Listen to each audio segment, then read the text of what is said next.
Great football game. Very excited, obviously, for the win.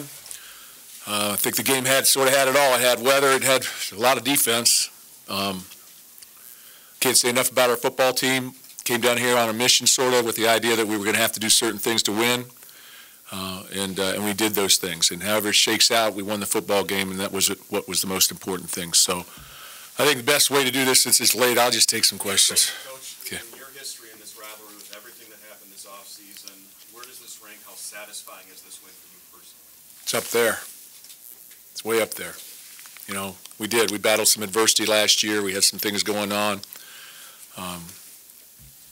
Obviously, we needed to bounce back, and we made a commitment to do that as a football team and as a program, you know, way back in the spring.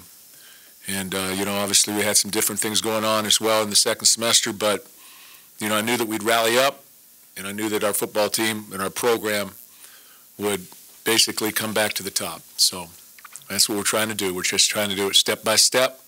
But I'm extremely proud of our guys, the way they kept playing. And really what we did was we just played one play, literally one play at a time. And we made some mistakes there that drives you crazy. But, you know, hey, we survived them. That second half, you guys kind of went conservative with the weather in a lot of ways. No, we played smart with the weather. What were you telling your defense at that point that they needed to do? Well, you know, obviously the weather was hampering everybody, and we came up with the turnovers, which is obviously big when you go 5-0 in the turnover margin. But every time we got a turnover, we'd have a penalty on the turnover, which made it seem almost just like they punted the ball to us. So sort of set us back. But, you know, credit Michigan. I think they played extremely well on defense. They made some things happen. You know, they had a nice drive in the first drive of the game. But they're a good football team. Everybody understands that. Can you assess the play of Brian Lewerke and what you saw from him today? I thought Brian played very well. Didn't have the numbers maybe, but, you know, he was solid leadership and, you know, big first down at the end of the football game. To sort of take the clock. I thought we were going to just be able to kneel it down, really, and all of a sudden, you know, things happen. But I thought he played extremely well, just being a leader on the field.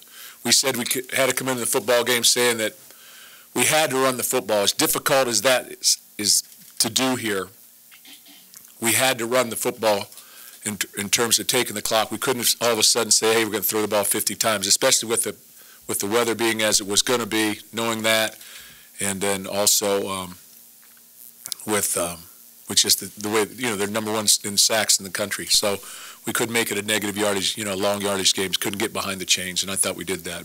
Great call by Dave Warner on the screen pass for the touchdown. His feet have been good for you all year. Yeah. There were a couple of plays where a lot of quarterbacks were in sack, especially in that first touchdown drive. Yeah. What that allows you guys to do? Well, yeah, he can create. He can create.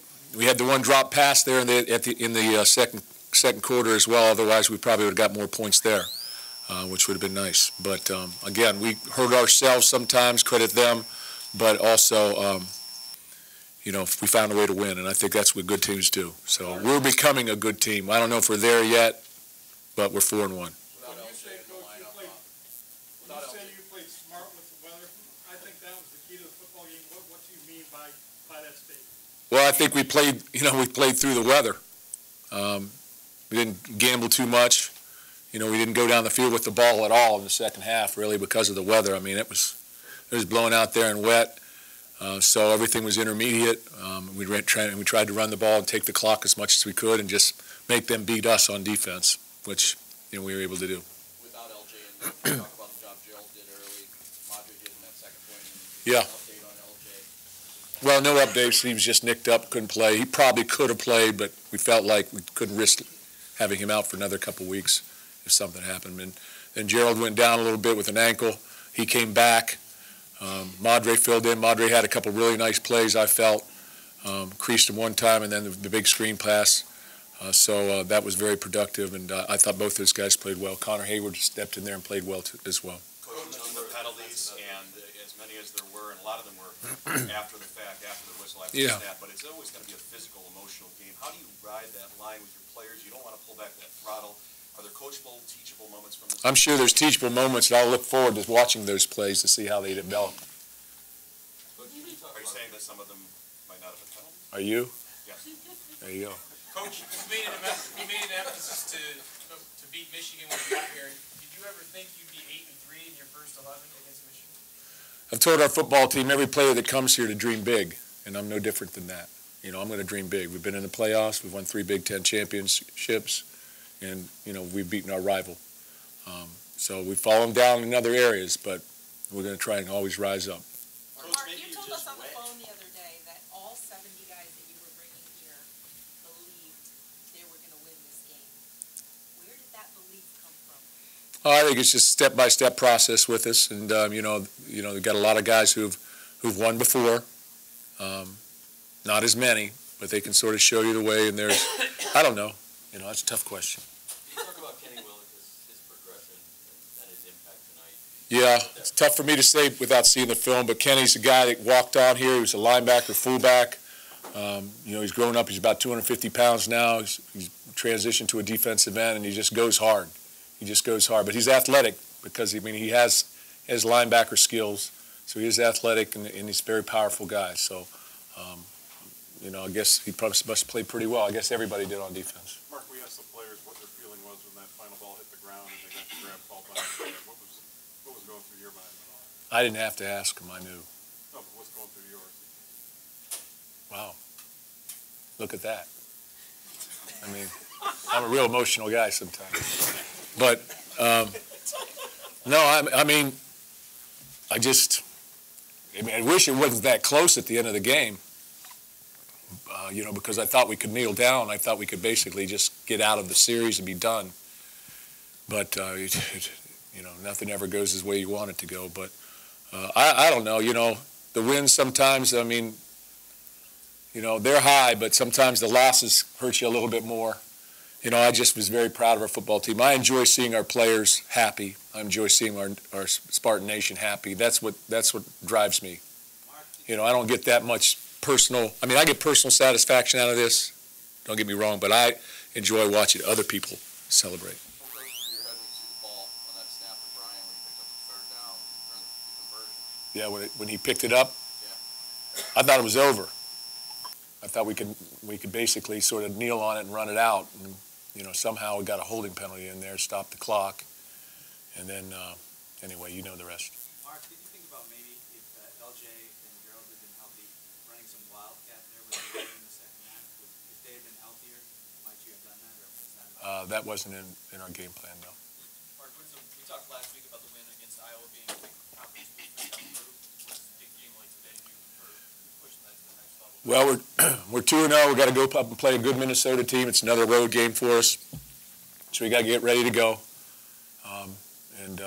We got to put this away in 24 hours. It's less than that, really, but this is a big win. Were you guys able to make some of those pass rushes out of your backfield? Not a lot of teams have done that so far this year. I think we maxed it up a little bit. You know, our guys did a nice job. We maxed it up. I think you know, obviously the quarterback got it out and he created. There were some times where he got pressure. He just got out of pressure. Take 2 more for Coach, if there are. Mark, Michigan gets a lot of attention, especially since Harbaugh's been their coach. At times you've done interviews and they ask you about Jim Harbaugh and you get upset. You know, I don't get upset. Well, you just talked about, hey, let's talk about the Spartans, things like that. Oh. A win like this, you guys have had the success. Is it a little bit of validation for what you've maybe done in the past and what you're capable of doing, and that it might have been just one bad year? I don't know. You know, we've done it 8 times. We've done it 8 times. So, you know, I don't know why there's a lot of doubt. You know, we'll do it again, or somebody else will do it again at some point in time. But, you know, for this year, that's the way it went down. Doesn't mean it's going to happen next year. They have a very good football team. They are extremely, extremely well coached. They ran 40 different formations in the first half. 40. So they're an extremely well coached football team with great talent. But we have some guys too. Coach, especially in that first half, it seemed like Coach Warner was really in a rhythm with play calling. How much of that is scripted? How much of that is adapting to what you see?